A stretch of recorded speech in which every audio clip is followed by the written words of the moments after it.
everyone. You are listening to the Rachael Maves Podcast, and I'm Rachael Maves, your host. Today, we are talking to Bill Hite. Bill is the president and CEO of KnowledgeWorks, an educational nonprofit dedicated to making education meaningful through personalized, competency-based learning. Previously, he had served as superintendent of the School District of Philadelphia, where he led innovative school models and community-focused redesign. Under his leadership, the district expanded successful schools and launched in-district turnarounds. Bill was recognized as the 2020 Superintendent of the Year by the National School Foundation Association. Bill, thank you for joining me today. It is a pleasure, Rachel. Thank you for having me. So on the podcast, and part of what we value at Parsec is elevating stories and really understanding kind of the why behind things. And I'd love for you just to kick us off with, why did you choose a career in education? Yeah, I often think about that. And somehow I believe the career chose me. And the reason I say that was because I had no intentions of going into education. In fact, when I came out of college, I was working a few other jobs and had one of my former college professors he reached out to me about coaching. And so then I would go to work, my full-time job. And then after the job, I would go to the high school to coach. And that, as like a part-time hobby job / job, right? And so then I started enjoying like the part-time more than the full-time, and thought, like, wait, so what do you all do the rest of the day? And like,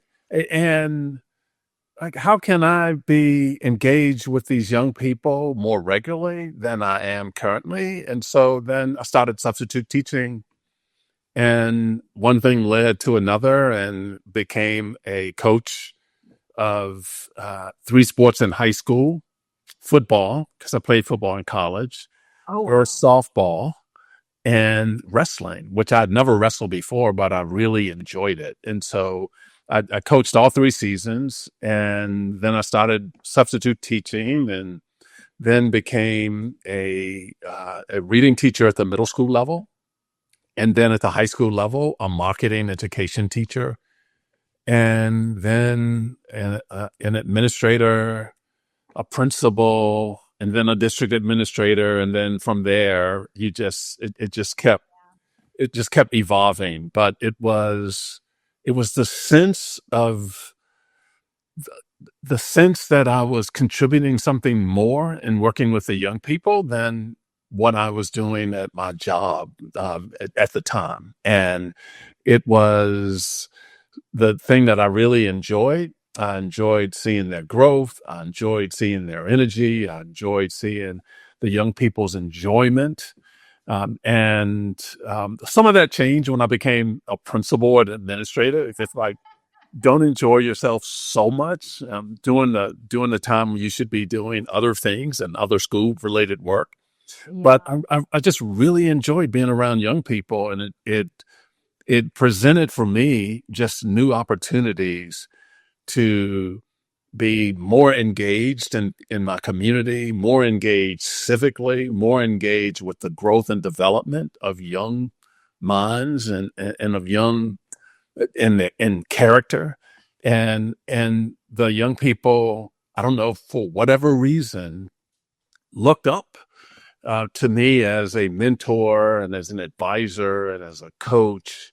And so I just had the opportunity to lean into that. And when I was young, I really enjoyed that. And then and that ran counter to when I was in college, and one of my pass-fail classes was teaching driver's ed to international students. And that proved to me, but I had no desire to teach anybody anything, right?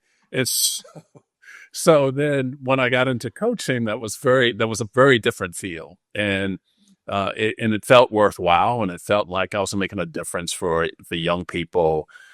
Some were from my communities, others were not. It allowed me to interact with young people that I had not grown up with. These were very different communities in some cases, a lot more affluent than some of the young people that I knew growing up, and that were direct peers of mine. And so it just gave me insight into how I could be helpful in the development of like a young citizen, a young mind, a young character, and helping those individuals to think about like a real contribution that they were making to their community and to their families and to their environments. Yeah.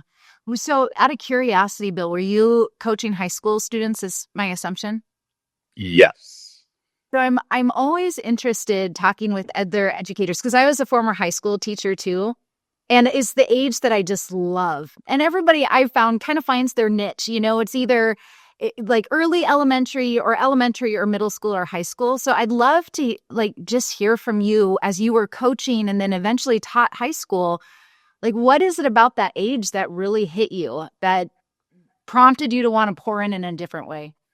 Yeah, I mean, I think a level of so this goes back to several things. I mean, and I grew up in a time when it was important, and you got advice from family members and family stalwarts to be seen, not heard, and to not ask any questions. And I mean, all of the things that run counter to how the brain develops in young people. And so then when I was interacting with these young people, and they had a maturity, and they were inquisitive, and they were genuine, and they really and they were funny, and it was just a real difference from how I had experienced my time in high school growing up. And I just thought, man, this is fantastic. Like and it carried with it a whole different perspective of how educational environments needed to become a lot more responsive to like the young people we were trying to serve. And I had a part of the marketing education class when I was a substitute. One of those classes was a fashion merchandising class. And they were now I was just out of college, right? And it's like 26 females in the class, but were young. They were like juniors and seniors. And so you had like that. And then I remember like, and with my friends, like going like out and then seeing like those students, and my friends were like, well, wait a second, like, can we stay here? It's like, no, we cannot stay here. Let's go. Like, so it's like, but you all know them. You can introduce us. No, I'm not introducing you to anyone, believe me. Right. So, but it was quite the difference. And I often compare and contrast that with my work as a middle school administrator. And like many people say, it takes a special individual to do middle school. My problem with middle school was that I started in high school first. And so then going to middle school was very different. And so dealing with the adolescent behavior, and some would say the pubescent behaviors that middle school young people display, that just became an annoyance for me. It's like, well, wait, why did you hit him? Oh, I didn't hit him. Well, no, I just saw you hit him. Well, no, I didn't hit him. All right, right. So then, well, a high school child may say, oh, my bad. I'm sorry that happened. And they were just on up to it. The middle school child would just deny it until you give up, right? So it was such a difference and a contrast, but I really enjoyed. If someone asked me when I was in Philadelphia and they said, like, if you could retire and do anything, what would you do? And it was like, become a high school principal again. And that's how much I enjoyed the young people with whom I associated. and still associate. Many of them are grown up now and they're professionals. Some are educators, some are politicians, some are business owners. They're judges. So they keep in touch. And in fact, I was walking through the airport in Philadelphia, and I was boarding, and I had a mask on, and it was cold, so I had my like a cap with a hoodie on top. Yeah. And the young lady that was taking the boarding passes, she said, "Dr. Hite, you were my high school principal in Richmond, Virginia." Oh, And I'm just like, oh, for goodness sakes. So you've just, it's, you take, there's a level of pride associated with seeing young people grow up to be successful, and to think that you had a very small part in their growth and development, whatever that may be, is really inspiring. yeah. There's something about education where, I mean, it is that value add for the rest of your life, isn't it? Yeah. I mean, to be able to see your kids, that what they go on to and the great things that they're doing, and those reconnections, like those relationships never go away. It's pretty powerful. Indeed it is. So I'm interested, Bill, if you don't mind talking about this. I'm always fascinated by career educators that then move into the for-profit and nonprofit space, like, because I'm experiencing that now at Parsec, having been in public service almost the majority of my career, and now being in this place at Parsec. It's been a huge shift for me. And you're the CEO of KnowledgeWorks, which is an amazing organization. I'd love for you just to share a little bit about the kind of the focus that your company does, and then how you made that jump too, if you wouldn't mind. Yeah, I mean, so we actually focused on creating learner-centered environments, and we work and we partner with systems and states to create those learner-centered environments that are responsive to what the learner needs, how the learner may need it, and in the appropriate amounts of support that are necessary. And we do that primarily through personalized and competency-based learning. And that really, for many individuals, becomes a mindset shift in terms of thinking about mastery and skills versus like the thing that our system is designed around, which is time. But really thinking about learning and the evidence of learning through mastery, or a mastery-based approach, where young people are demonstrating their ability to do something, and through that mastery, then they can advance.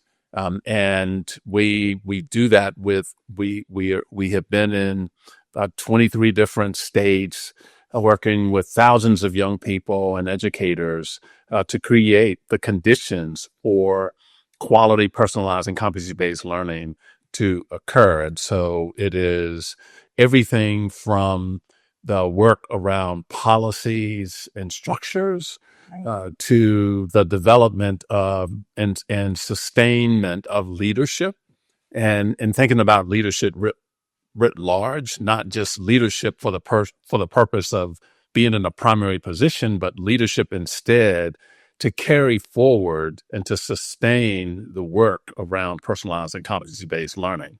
Because what we've seen is when a system or district or a school may be doing great, and then the leadership changes, and then all of those great things then leave or change with the leader, and to build a network of leaders around this work at every level, the teacher level, the teacher coach level, at the administrative level, at the district level, at the state level, then you're able to sustain those efforts, and not only sustain the efforts, but to support other individuals and to encourage other individuals to do the things that are very similar.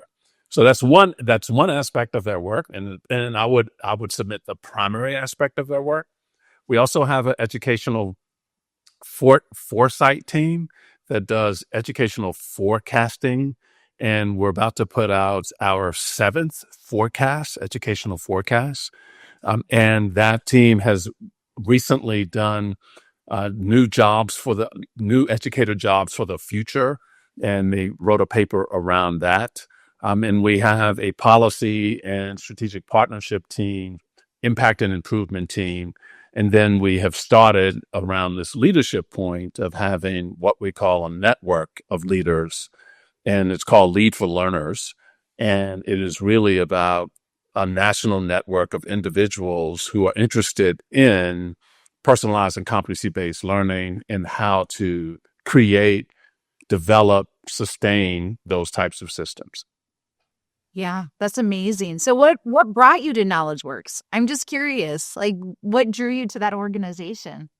Yeah, so I was familiar with KnowledgeWorks from some of the other work that KnowledgeWorks had done over the years, and KnowledgeWorks is an organization that has evolved over the past, and so they've done work with Strive partnerships, with Strive Together, and they've also done work with New Tech Network, which is an association that I had when I was superintendent of Philadelphia, or in Philadelphia, and we did some work with Carnegie to create new and different and innovative schools, and we used actually New Tech as a vehicle to help us do that work.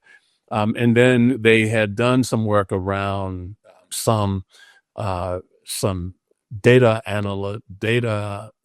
analysis early years in Broad, and so I was always familiar with the work that they had done and the work that they were doing through some of those other forms. But then the thing that drew me to them was really the insightfulness of like their forecast documents, of the probabilities, or predicting or using probabilities to predict things that could happen in the future and to get systems ready for those things.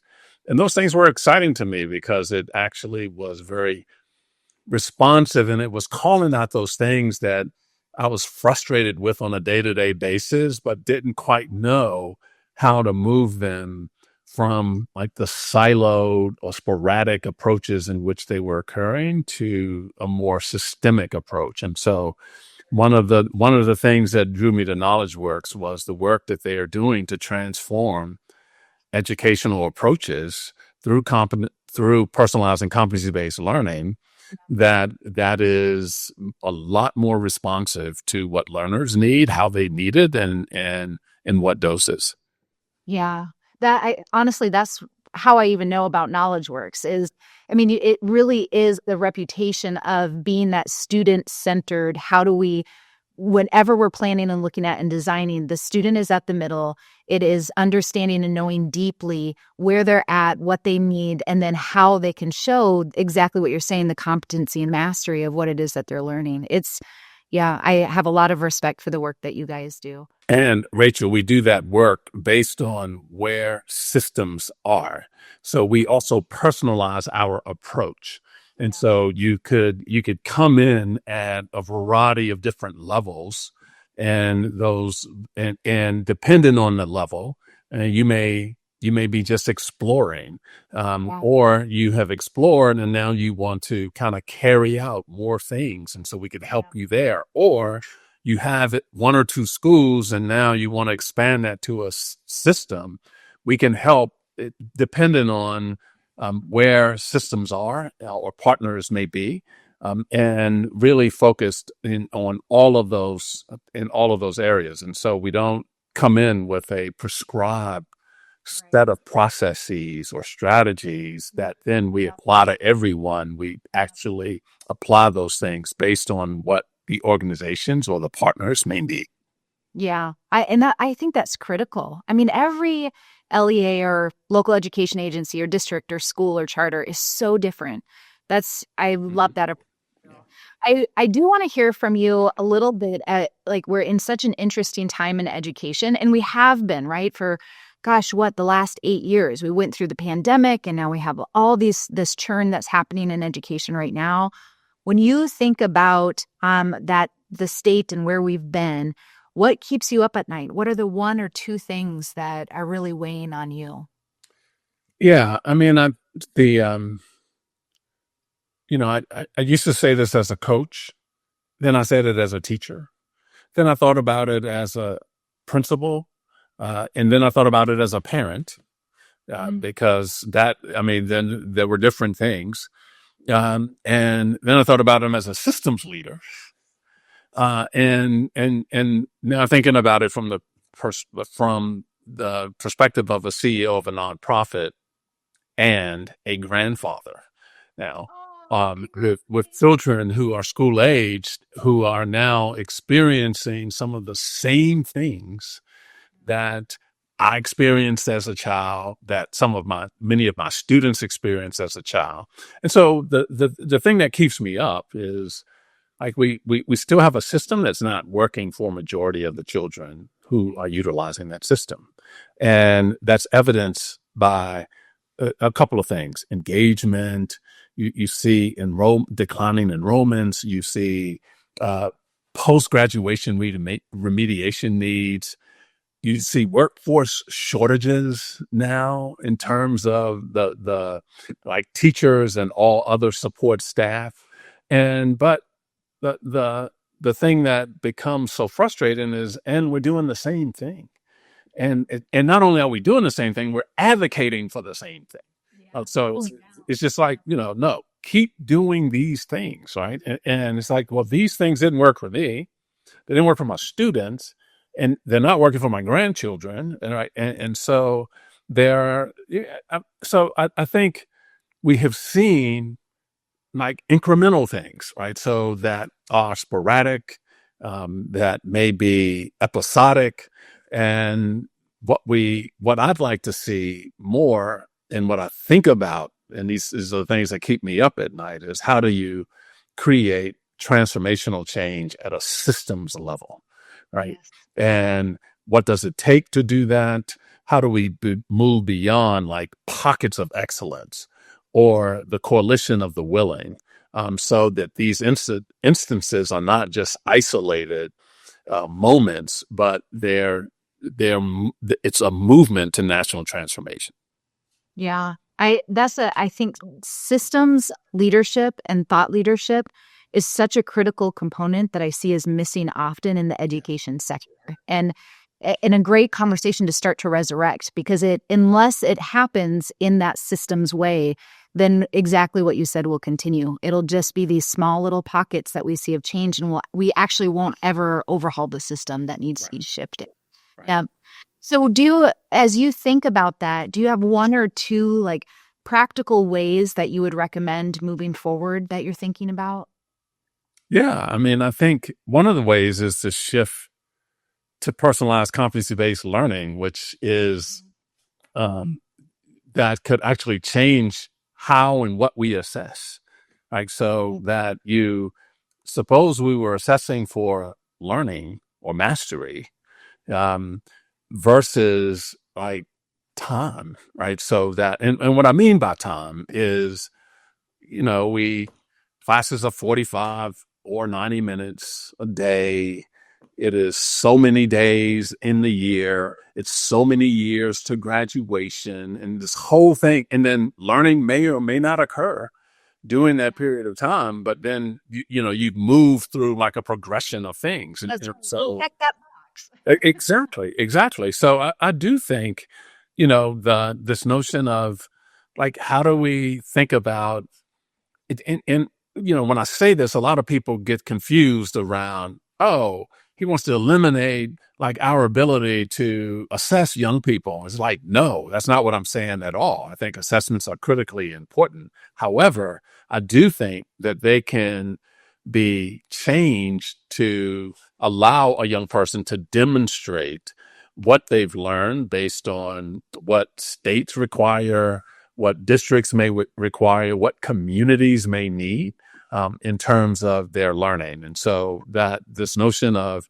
shifting to personalized competency-based learning could create the opportunity for us to think very differently about time, and instead replace that with learning or mastery base, and then focus on like methods to assess individuals around like that approach versus like the age old, like, can you remember all of these things that we provided for you in this period of time?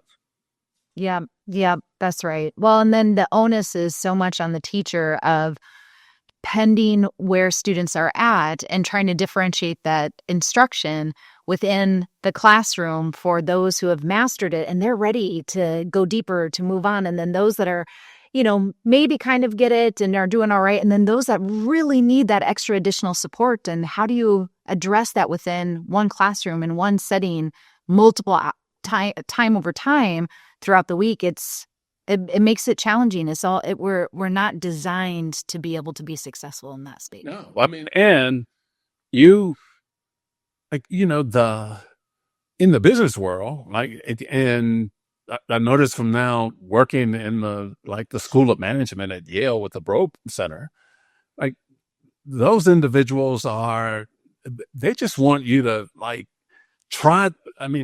use innovative approaches that are evidence-based, but like, if you're going to fail as quickly as you can, and then learn from that and move forward, right? But then failure in our educational system denotes a whole different thing, right? So it denotes like real failure, and so then individuals will say, well, then I'm not going to. Students and adults will say, well, then I'm not going to try these new things, because I know that if we don't get this thing right, then I'm quote unquote failing, when there's learning in that whole process, right? And so making sure that we have ways or new ways to track progress, using performance-based assessments, maybe mastery transcripts, to replace the traditional type of grading assessment approaches, I think is one way to think very differently about our work moving forward. Yeah. For our final question, Bill, I always love this one. It's interesting to hear where people go with it. But what is one question in education that we are not asking right now that we really should be?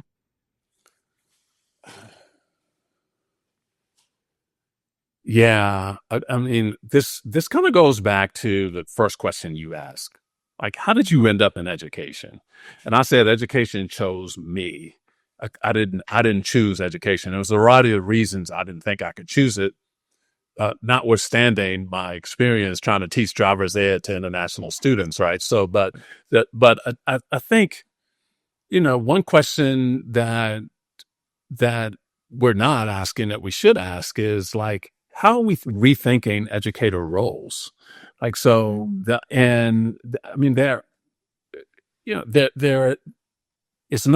there's no confusion about the fact that there's an educator shortage right now, like in a workforce shortage. Yeah.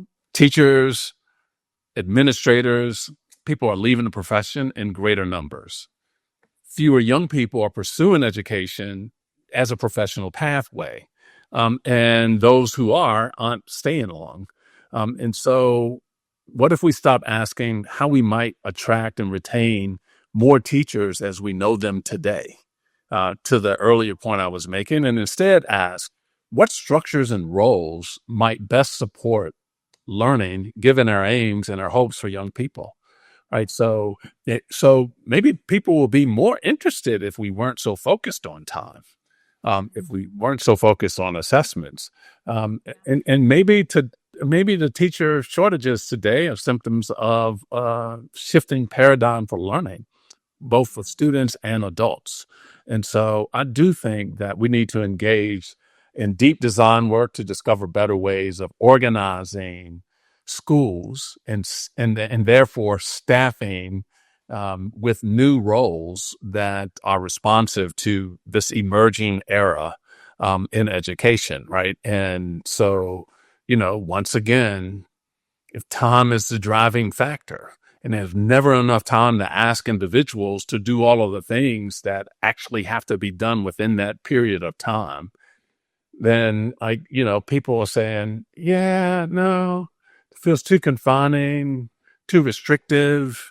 I don't think I can innovate in there. I'm not allowed to take risk and to fail. I mean, and so what if we rethought those roles based on what we need? And I mean, and the emerging things that are happening today, like AI, for instance. Like, so how do we think about like individuals who are there to support like the ecosystem around education versus just what's happening with the teacher and the student? And so I just think rethinking the educator roles is something that we could begin to ask. And just a shameless plug here, the future educator roles that was done by our educational foresight team is a great document to use as like a conversation starter for what type of roles we may think about in the future. I love that. I'm writing it down so that I can circle back on that one later. So much for your time today. I really appreciated this conversation. And Rachel, it was a pleasure being with you. Thank you. A friendly reminder that Parsec Education's early bird sale is live. Get 50% off tickets for the 2026 Measure What We Value Summit happening February 4th through 5th in Fresno, California. Don't miss this limited time offer and the opportunity to experience incredible MC Brandon Leak. Not me this year. I'm very thankful for that. Season 15 winner of America's Got Talent. Secure your tickets at parsecsummit.com.